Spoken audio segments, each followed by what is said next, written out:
everyone, and welcome back to Emkin Gardening. Today we're going to be planting our dahlias. We ordered our dahlias from Eden Brothers back in January, and just the same with our bulbs. They don't send out the dahlia tubers until they're ready to be planted in May. So we got ours in and it is time to plant. We have two different locations that we are going to be planting our dahlias.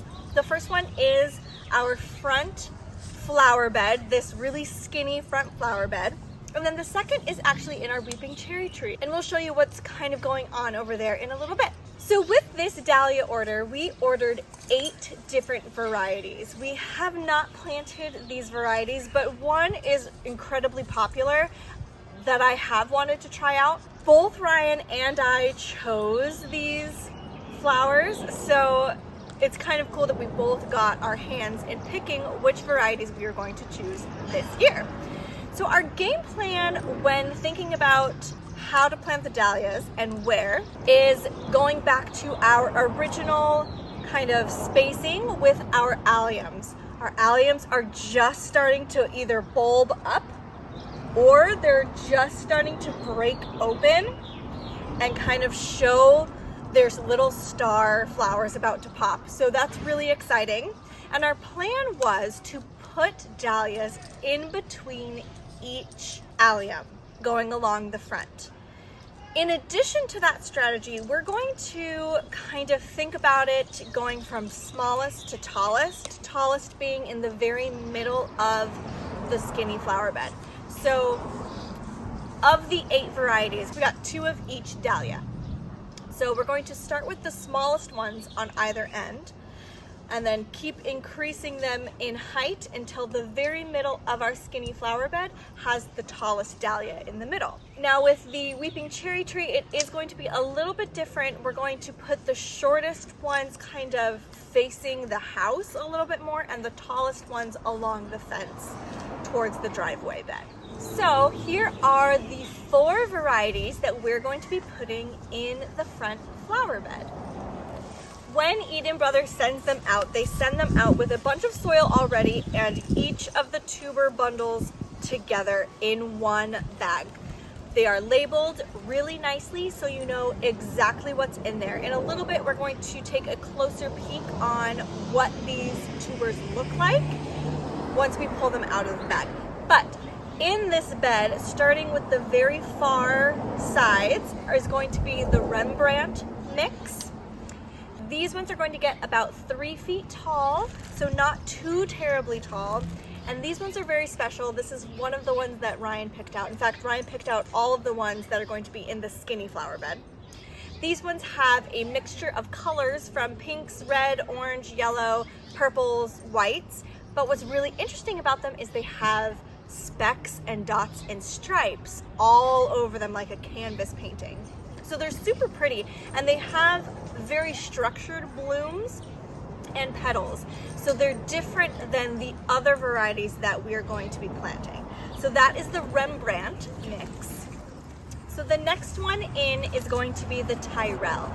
Now these are large and fluffy type blooms. These are dinner plate dahlias. They come out first in like a salmon color and then they slowly fade into like this really nice buttery yellow.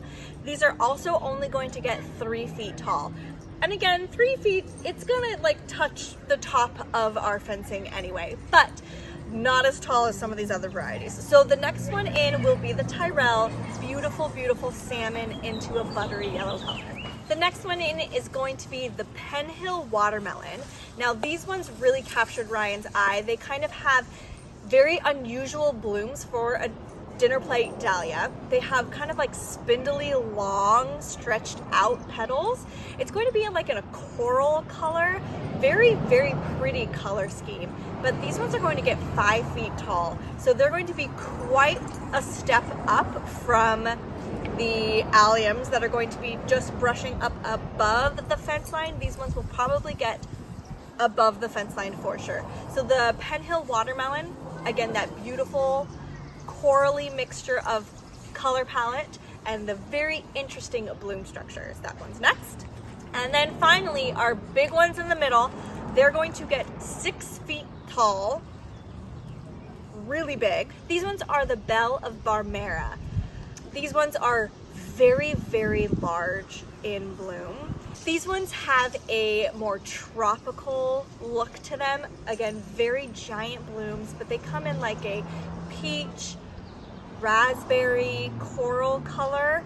Beautiful color scheme. They have kind of almost like a curly ruffle look to their petals as well. The color palette is just wonderful, and it's going to be a great showstopper right in the middle of the flower bed.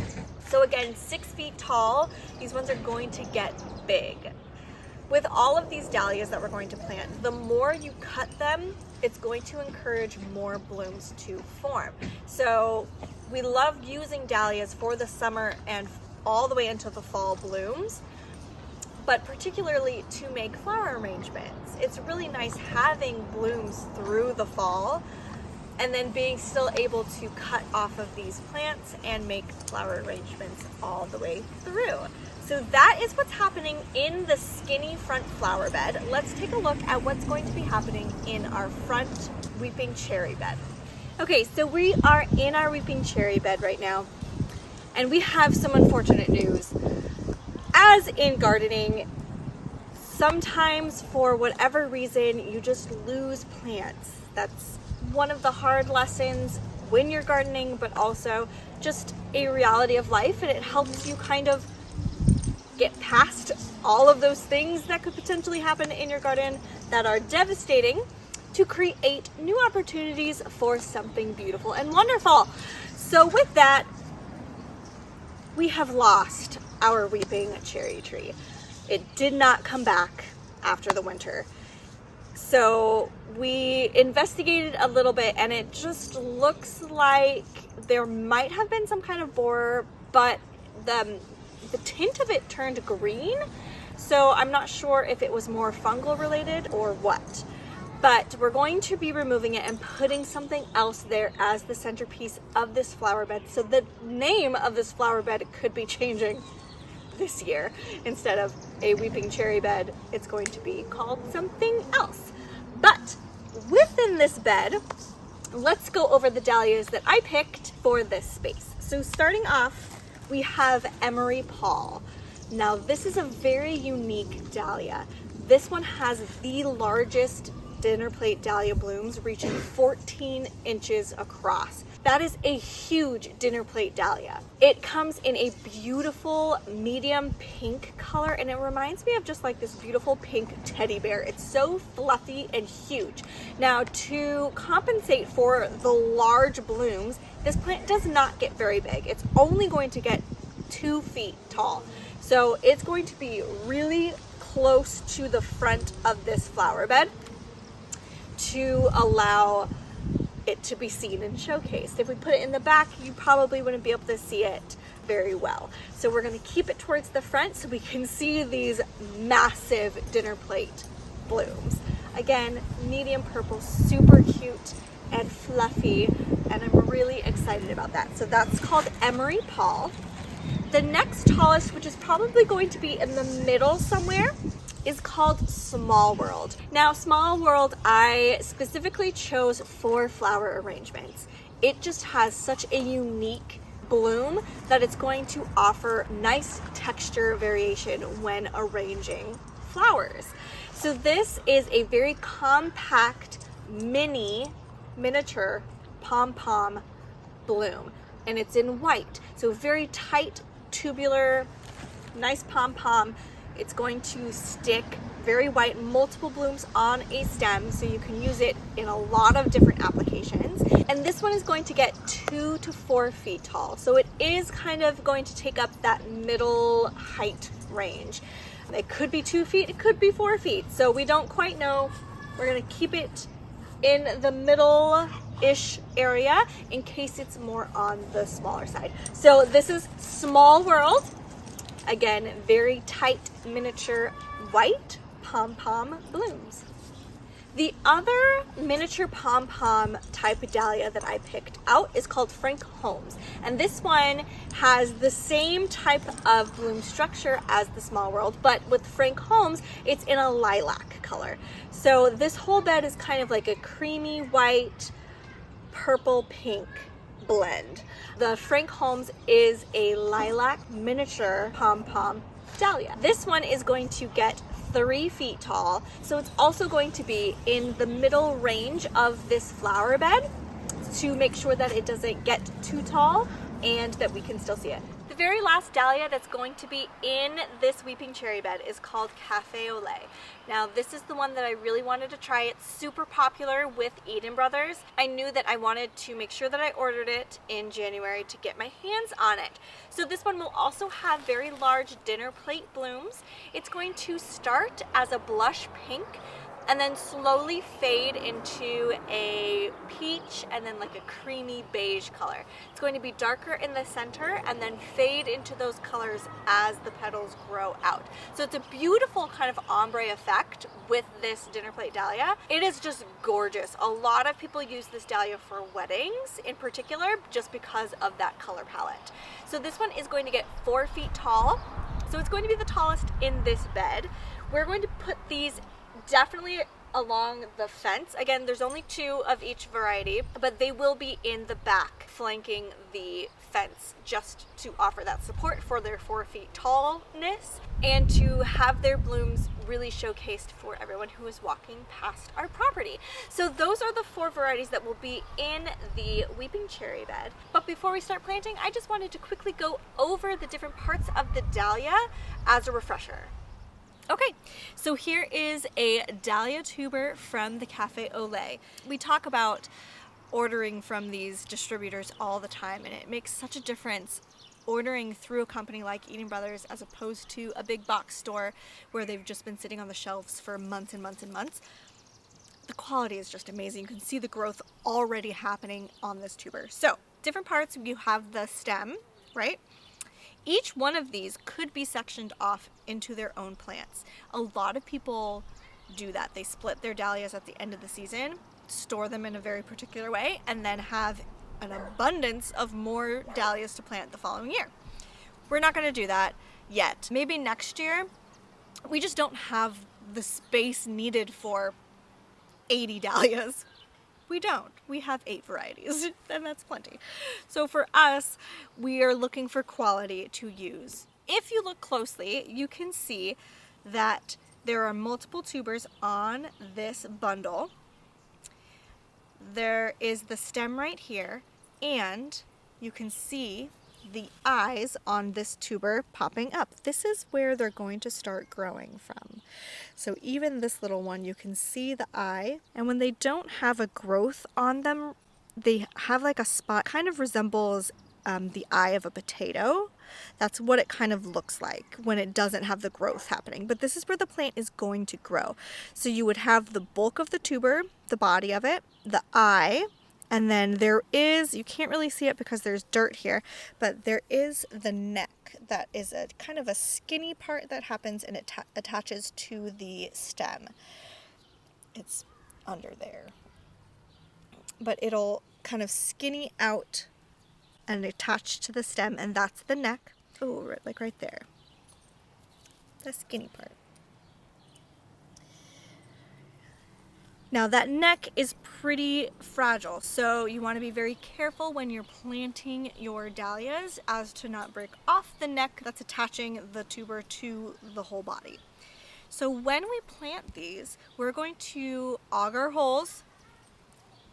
Beginning of planting season, if you've been following us for a while, you know we aug our holes as much as possible so we're not doing strenuous labor to try to plant. So we're going to auger our holes to a 5-inch depth, and we're going to kind of make them a little bit wider if we can by just moving the auger in a circular motion, just to give the space for the whole bundle of tubers to go down into. When you plant, you want to make sure that the eyes are facing up. These ones have kind of already started growing, so it's very clear that those ones are going to grow up. You're not going to flip it upside down. So we are going to auger our holes to the 5-inch depth, making sure they're nice and wide. And we're going to put Biotone starter fertilizer in there. Kind of mix it up. Then we're going to plant the dahlia down in and cover it up with the soil. Water it in, and then we're good to go. So The whole process should be very easy, and you'll see why we love auging. And that's the whole thing. So let's plant.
As you can see, a super easy project. This is why we love using the auger to plant anything in our garden, because it is a quick zip, zip, zip, and I can follow with the fertilizer, and it moves very, very quickly. So we got all of our dahlias in. We had a surprise. The Rembrandt dahlia came with 5 dahlia tubers. So we just had to pop a couple more holes in the front, which was not a big deal at all. So we're excited to have a little bit more of that kind of speckly, striped, dotted flower bloom in there than we thought originally. We made sure that they were right up with the irrigation, so we knew that they were going to get watered. We did give them a hose soak when we planted them, just to like make sure that they were saturated in there to start off very well.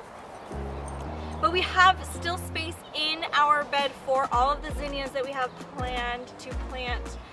So we think it's going to be very beautiful in the end. We are excited about the design that we chose. In our weeping cherry bed, we did stick to the border of the bed when we were planting the dahlias, which I think is going to allow us a little bit more space when we are taking out that weeping cherry that is dead and putting something in that spot. It's going to give us a little bit more room so that we don't have dahlias kind of butting right up against us when we're trying to do that project. We will be linking Eden Brothers' website down below. You can check them out, see what kind of dahlias they have. Most of them are out of stock right now, but you can kind of make a game plan for next season. But they have so many other types of bulbs along with flower seeds, so make sure to check them out. They have amazing quality. All of these tubers were fantastic, having sprouts coming out of their eyes already. So we're really excited to see what the end product is. If you like this video, give us a thumbs up, comment down below. Don't forget to subscribe to Emkin Gardening. We have a lot more planting coming up, and we hope that you are enjoying this beautiful spring weather. Have a great Saturday and happy Mother's Day. Bye.